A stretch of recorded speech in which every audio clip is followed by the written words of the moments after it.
चला आता आपण ॲक्टिव्ह पॅसिव्ह व्हॉइसवरील क्वेश्चन्स पाहूया. तुम्ही तुमची वही व पेन सोबत ठेवा म्हणजे तुम्हाला महत्त्वाची माहिती लिहून घेता येईल. Question number 1.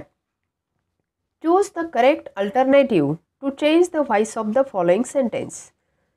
खालील वाक्याचा व्हॉइस बदलणारा उत्तराचा योग्य पर्याय निवडा. प्रथम वाक्य वाचूया. He holds several records.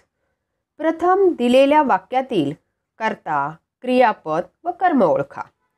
ही कर्ता, होल्ड्स क्रियापद आणि सेव्हरल रेकॉर्ड्स कर्म. हे वाक्य ॲक्टिव्ह व्हॉइसमध्ये आहे म्हणजे त्याचे रूपांतर पॅसिव्ह व्हॉइसमध्ये करायचे आहे. मग दिलेल्या वाक्यातील कर्म कर्त्याच्या ठिकाणी लिहा, सेव्हरल रेकॉर्ड्स. नंतर दिलेल्या वाक्यात सहाय्यकारी क्रियापद नाही म्हणून वाक्याच्या काळानुसार सहाय्यकारी क्रियापद घेऊया. वाक्याचा काळ साधा वर्तमान काळ म्हणून आर घेऊ. नंतर क्रियापदाचे तिसरे रूप हेल्ड. नंतर बाय. शेवटी दिलेल्या वाक्यातील कर्त्याची द्वितीया हिम. म्हणजे आपले उत्तर काय येईल? Several records are held by him. पर्याय C. Question number 2. I heard a complaint. Choose the correct alternative of passive voice. Passive व्हॉइसचा योग्य पर्याय निवडा. प्रथम दिलेल्या वाक्यातील कर्ता, क्रियापद व कर्म ओळखा. कर्ता आय, हर्ड क्रियापद आणि अ कंप्लेंट कर्म. पॅसिव्ह व्हॉइसमध्ये वाक्याच्या सुरुवातीला काय येईल? दिलेल्या वाक्यातील कर्म, अ कंप्लेंट. त्यानंतर वाक्यात सहाय्यकारी क्रियापद नाही म्हणजे काळानुसार सहाय्यकारी क्रियापद घ्यावे लागेल, वॉज. त्यानंतर क्रियापदाचे तिसरे रूप हर्ड. नंतर कर्त्याची द्वितीया, आयची द्वितीया काय? मी. मग कोणता पर्याय बरोबर आहे? A. A complaint was heard by me. Question number 3. Choose the correct alternative to change the voice of the following sentence. His mother had pick up a piece of fish. दिलेल्या वाक्यातील कर्म प्रथम घ्या, अ पीस ऑफ फिश. त्यानंतर सहाय्यकारी क्रियापद had आहे म्हणून पॅसिव्ह व्हॉइसमध्ये हॅड बीन घ्या.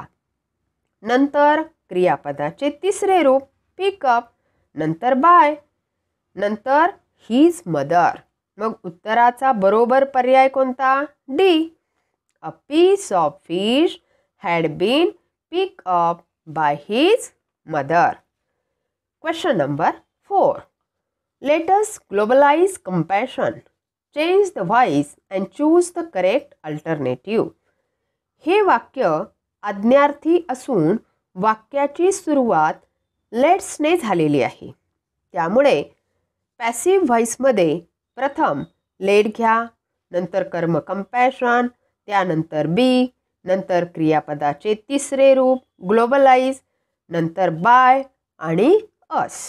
म्हणजे बरोबर उत्तराचा पर्याय कोणता? C. Let compassion be globalize by अस.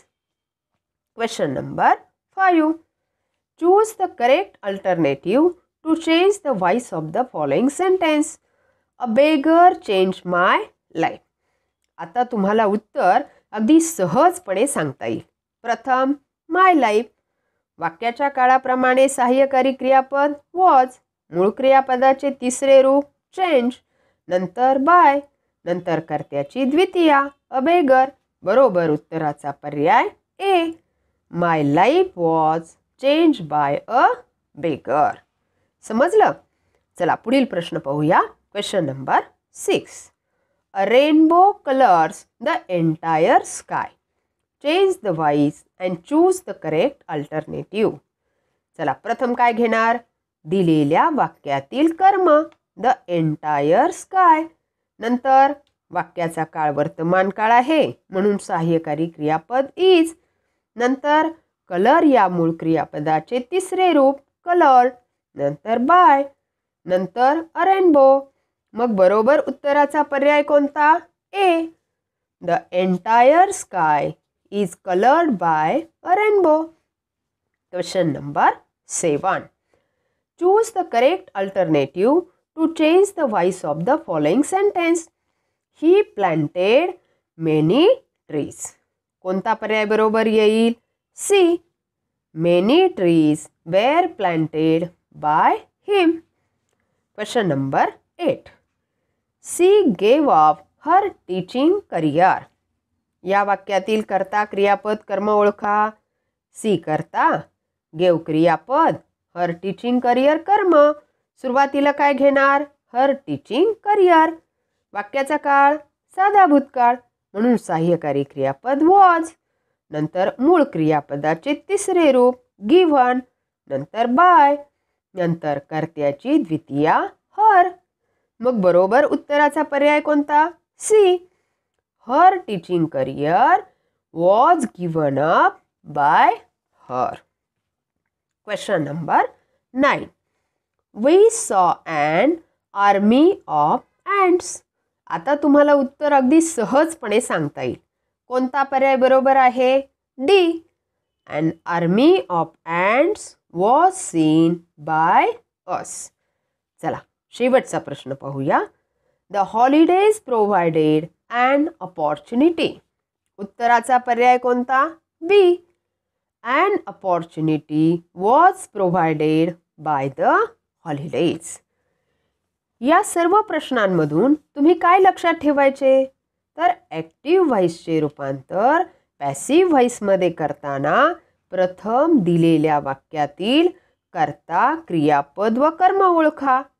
दिलेल्या वाक्यातील कर्म पॅसिव्ह व्हॉइसच्या वाक्यात कर्त्याच्या ठिकाणी प्रथमा विभक्तीमध्ये लिहा.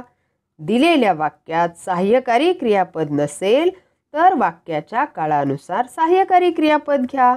त्यानंतर क्रियापदाचे तिसरे रूप, नंतर बाय व शेवटी दिलेल्या वाक्यातील कर्ता द्वितीया विभक्तीत लिहा. यावरील आणखी प्रश्न सोडवण्याचा सराव करा. ओके. तुम्ही सर्वजण आनंदी राहा आणि महत्त्वाचे म्हणजे अभ्यास करत राहा.